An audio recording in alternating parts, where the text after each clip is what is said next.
Well, it was about 20 below last night. I got up to about 10 below today.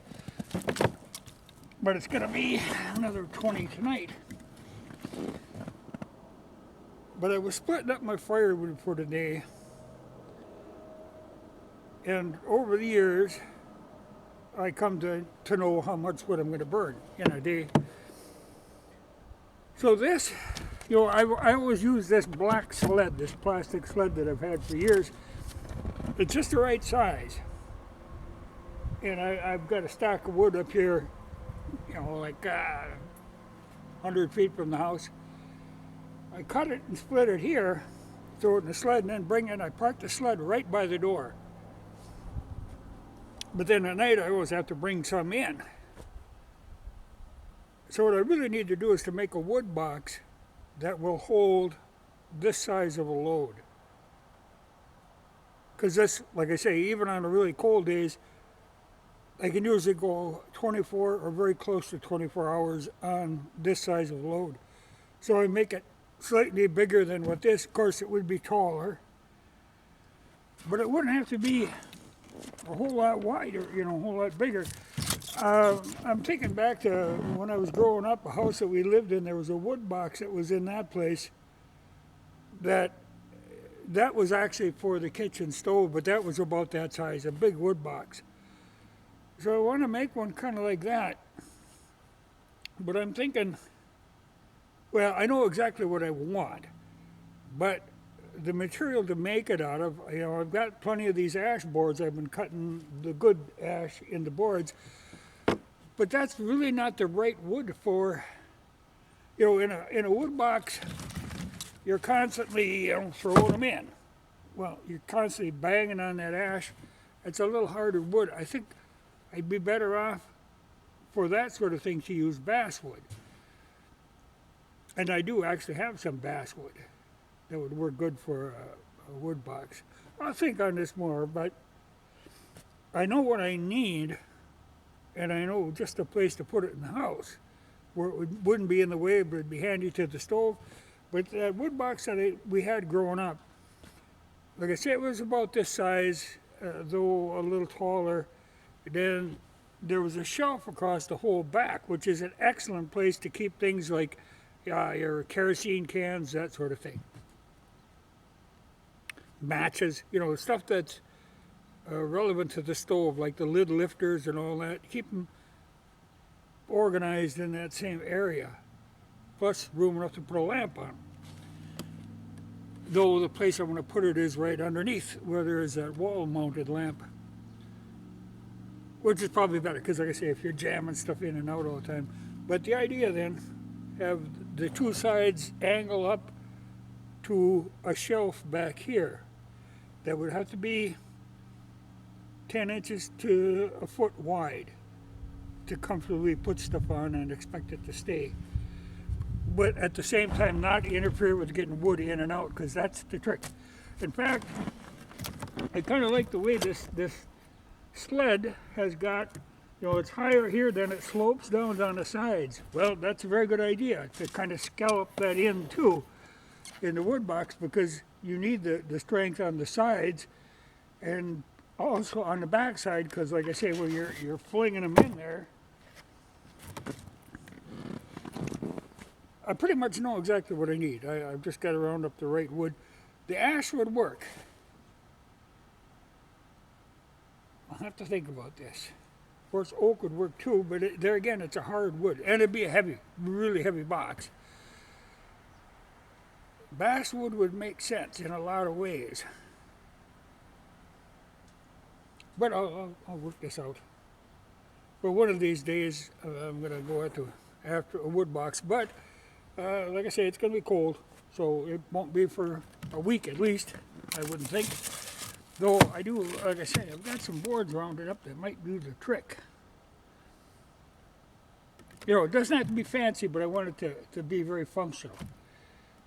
That would hold this much and maybe half again as much to give you that 24-hour cushion. Because I know, I've been burnt wood for so many years. I know how much wood I burn in a day. And it's kind of funny, we should talk about this ash, because my brother happened to mention this too. Normally, for me, ash, I consider it to be a daytime wood, and I burn oak at night. But this was that standing dead ash that we cut out of that shelter belt. And this isn't the normal ash that I run into. You know, most of the time, for me, the ash grows in the swampy areas. Grows relatively fast and grows pretty big. There'll be a lot of more space between the growth rings. They'll be further apart. These, now this was grown out on the flat ground, and it could even be a different species of ash, which is more than likely, because what I got growing is just the wild stuff. That was a planted shelter belt. So it could be different because most of them are very tall and very straight. Whereas, like I've got mine, they go all over the place. I've got one here that it comes up, then it branches into 4 main trunks, and then it just spreads out all over. So it could be that the ones that they were planting for the shelter belts, that was actually a government program back in the day, you know. That could be a little different species of ash.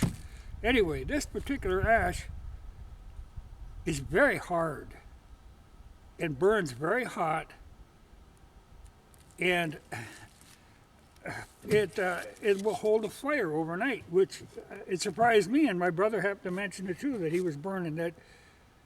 He's got a big old parlor stove, and he said, you know, you put in a piece like this, and the next morning it's cold. You know, it doesn't, you know, it burns down into cold. It's interesting wood. It burns a little different than what I'm used to in the ash that I have around here.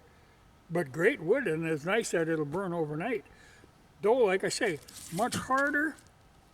It can be a bugger to split, even cold. You know, normally I figure ash, when it's cold, you just pop it, you know, and it just snaps. But the thing is, this standing dead stuff is so hard and so dry, there's no moisture in it, so the cold really doesn't help. The cold doesn't make it split any easier.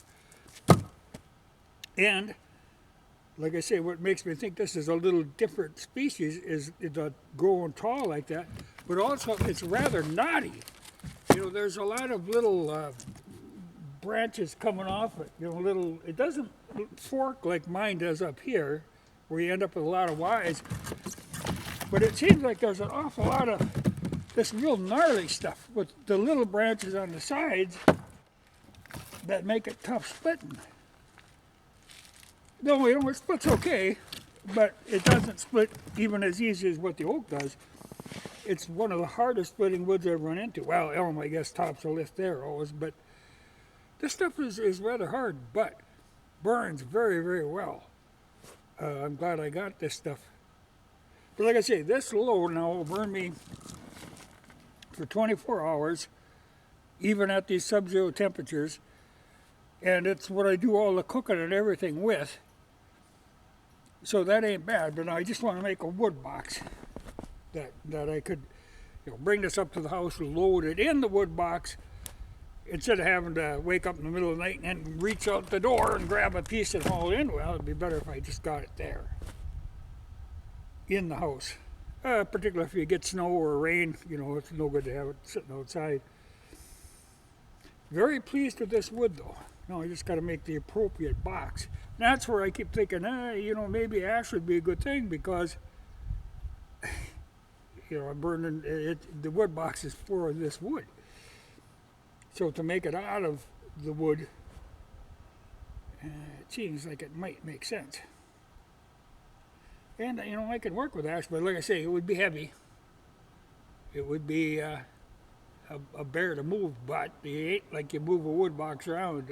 Like I say, I got a spot for it, put it there, and then I'm done with it. And there again, this ash is so hard that it isn't going to take a finish real well. It's too dense. You know, because it's very surprising. I noticed that, you know, just in the lifting of it, it's heavier than what I expect ash to be. You know, ash is relatively light. This stuff is not light by any means. Very dense wood. But we'll see. There'll be a wood box built in the future. I could go that long, which would be over 5 feet. But the space right under a bay window, I've got a spot that's the right height and everything for it. Would work really well, and it's 6 feet from the stove. And no more than about 10 feet from the door. So it'd be handy. It's workable. But somebody asked about ash too in the comments. They had mentioned, what is so good about ash? Well, normally, like I said, the thing about ash is it splits really well, lights very easily, burns very hot. But like I say, normally it's the easy splitting. This stuff, you can forget about the easy splitting. But it does hold the fire really long. And the thing that you will notice, if you're burning ash, you will not get as many ashes in your stove. I have to clean out ashes maybe a fourth as often as I would when I'm burning oak. This stuff just burns very cleanly, which is it's handy, If you like some stuff, like oak will do it more so than most woods, will fill your stove up with ash. You're constantly pulling ashes out. So ash is a great advantage there. Particularly in the case of like a wood stove that you're cooking on, a regular cook stove. If you've got a wood that burns cleanly into fine ash that falls down through the grate, so you aren't constantly having to shake the grate, to get the ash out of there. There are great advantages to ash, but this is even better than most. And I wonder, when people talk about that emerald ash borer, now I don't have a problem with my ash up here. I don't have them dying from that. Some of them are just getting really old. But I've got a lot of young ash coming up. But it could very well be that the ash that I have growing wild up here, like I say, it's probably a different species from what's like you see in town when people plant ash. There's a lot of different varieties of ash. Because this, you can tell by the bark, you can look at it and you can tell right away that it's ash. But ash normally isn't that close grained. But it could be just the conditions. Like I say, mine grows in swampy ground. There it grew out in the middle of a field, on the high ground that's drier. So that could be the difference. Because trees react differently. Like around here, these are bur oaks that you see all over around here. Well, when people think of a bur oak, they think they're going to get, like 15, 20 feet tall. I got some of these 40 feet tall. And since they're crowded, they grow very tall and straight. Whereas if you find a bur oak off by themselves, they really bush out. But these don't. They just grow tall because they're crowded. Which is why, my cutting them down doesn't do them any harm. At least more light for the other ones. But someday there'll be a wood box build. This is why.